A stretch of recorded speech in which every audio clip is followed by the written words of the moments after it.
Hi friends, welcome back to my channel.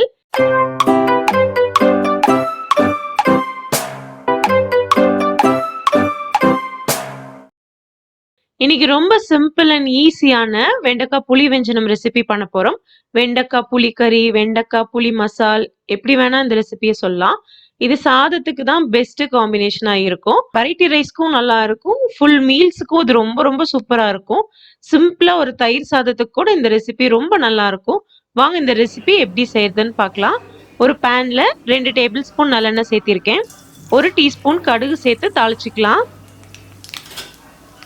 ஒரு பெரிய வெங்காயத்தை நறுக்கியிருக்கேன், அதையும் உள்ள சேர்த்துக்கலாம். இது கூடவே கொஞ்சம் கருவேப்பிலை, வெங்காயம் வதங்கிறதுக்கு தேவையான அளவு உப்பு சேர்த்து நல்லா வதக்கி எடுத்துக்கலாம். வெங்காயம் ஓரளவுக்கு கிறிஸ்பியா வதங்கினதுக்கு அப்புறம் 1/2 கிலோ வெண்டைக்காவை இந்த ஷேப்ல நான் கட் பண்ணியிருக்கேன், அதை உள்ள சேர்த்துக்கலாம். வெண்டைக்காய் நல்லா கழுவிட்டு ஒரு ட்ரை கிளாத்ல நல்லா தொடச்சிட்டு அதுக்கப்புறம் கட் பண்ணுங்க. அப்போதான் வலுவழுப்பு தன்மை வந்து கம்மியா இருக்கும். கழுவிட்டு துடைக்காம நம்ம கட் பண்ணோம்னா ரொம்ப வலுவலுன்னு இருக்குங்க. இதை 2 நிமிஷம் நல்லா வதக்கிக்கலாம். 2 நிமிஷம் அதை வேக விட்டு நல்லா வதக்கி எடுத்துக்கோங்க.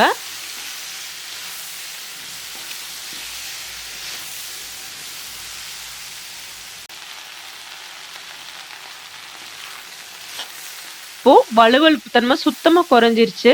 இந்த ஸ்டேஜ்ல 1/2 டீஸ்பூன் குழம்பு மிளகாய் தூள் சேர்த்திருக்கேன், 1/2 டீஸ்பூன் மஞ்சத்தூள் சேர்த்திருக்கேன். குழம்பு மிளகாய் தூள் இல்லைன்னா சாம்பார் தூள் சேர்த்துக்கோங்க, ரொம்ப ரொம்ப டேஸ்டா இருக்கும்.